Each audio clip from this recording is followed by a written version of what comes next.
दिल्ली सरकार के पूर्व मंत्री कपिल मिश्रा आज 3 घोटालों का खुलासा करेंगे। दोपहर 11 बजे घोटालों के बारे में बताएंगे। कपिल मिश्रा ने डेंगू और चिकनगुनिया के नाम पर घोटाले का आरोप अरविंद केजरीवाल, सत्येंद्र जैन और तरुण सिंह पर लगाया है। तो इस वक्त की बड़ी खबर, कपिल मिश्रा एक बार फिर से कुछ घोटालों का खुलासा करने वाले हैं। 3 घोटाले बताए जा रहे हैं दिल्ली सरकार के, जिसका खुलासा आज कपिल मिश्रा करेंगे और अब से कुछ ही देर में वे ये खुलासा करने वाले हैं। कपिल मिश्रा ने डेंगू और चिकनगुनिया के नाम पर घोटाले का आरोप लगाया है अरविंद केजरीवाल, सत्येंद्र जैन और तरुण सिंह पर।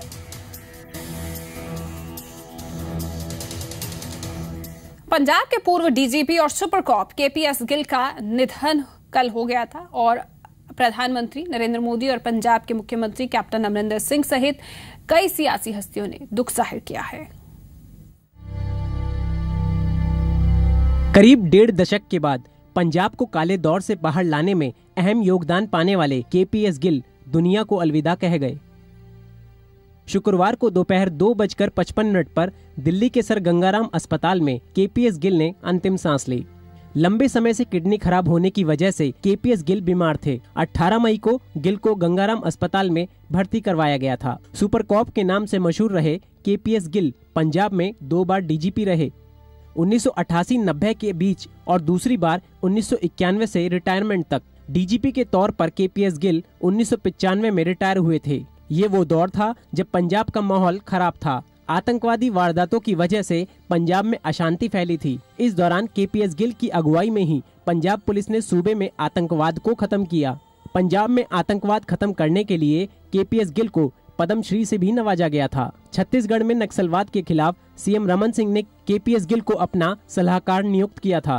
केपीएस गिल के देहांत पर कैप्टन अमरिंदर सिंह ने दुख जताया है। कैप्टन ने कहा कि पंजाब को अंधेरे से उजाले में लाने में केपीएस गिल का बड़ा योगदान रहा है। नहीं, बड़ा अफसोस होया है कि पंजाब के साडे साबका डीजीपी अज पूरे हो गए ने। एक शख्स ने जिन्हों ने उस बड़ी औखी घड़ी में पंजाब का बिल्कुल डट के साड़ी पुलिस फोर्स दी लीडरशिप की थी और पुलिस फोर्स नू तकड़ा बनाया ताकि उस हालात का सामना कर सके। पंजाब देश से टूट जाता, पंजाब खालिस्तान की तरफ बन जाता, पंजाब एक पाकिस्तान से मिलने की स्थिति हो जाती। पर केपीएस गिल जो ऐसे बहादुर थे जिन्होंने मौत का कफन बांध करके लड़ाई लड़ी और पंजाब को अमन शांति दिया। आज जो पंजाब में अमन शांति है वो केपीएस गिल की देन है।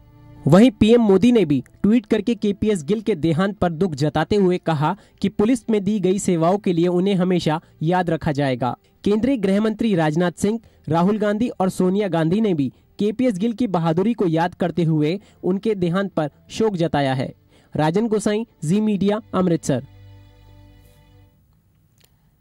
तो पंजाब के पूर्व डीजीपी की पार्थिव शरीर उनके दिल्ली स्थित आवास पर अंतिम दर्शन के लिए रखा गया है। कल उनका अंतिम संस्कार होगा और इसी पर ज्यादा जानकारी के लिए दिल्ली से नवजोत धालीवाल हमारे साथ जुड़ चुके हैं।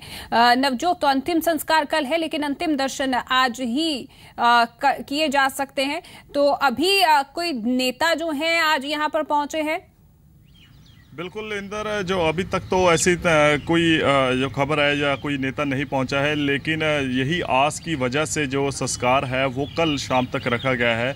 जो अंतिम दर्शनों के और अंतिम अरदास के लिए जो देश विदेश से या देश के कोने कोने से जहां तक उनकी रीच थी, वहां तक जहां तक उन्होंने सेवाएं दी हैं, वो लोग, उनसे जुड़े हुए लोग उनको आके जो उनके अंतिम दर्शन कर सकें। अगर इनके करियर की तरफ नज़र मारी जाए तो 1958 में इन्होंने अपना करियर शुरू किया था। बतौर आईपीएस इंडियन पुलिस सर्विसेज में सेवाएं दी थी। असम मेघालय में जो पहली बार तैनात हुए थे, उसके बाद पंजाब वापसी हुई थी। जो इनका अपना पितृक धरती है, जो पितरों का घर है, वहाँ पे वापसी हुई थी। 1988 में पहली बार डीजीपी पंजाब लगे थे और 1991 में दूसरी बार डीजीपी पंजाब बने थे।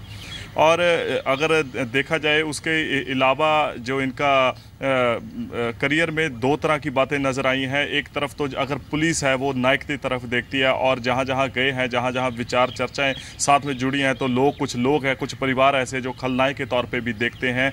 दोनों का अपो अपना नज़रिया है। पुलिस सुपर कॉप की नज़र से देखती है। पुलिस कहती है कि ऐसा कोई पुलिसकर्मी नहीं हो सकता जिसे हम मिस कर रहे हैं।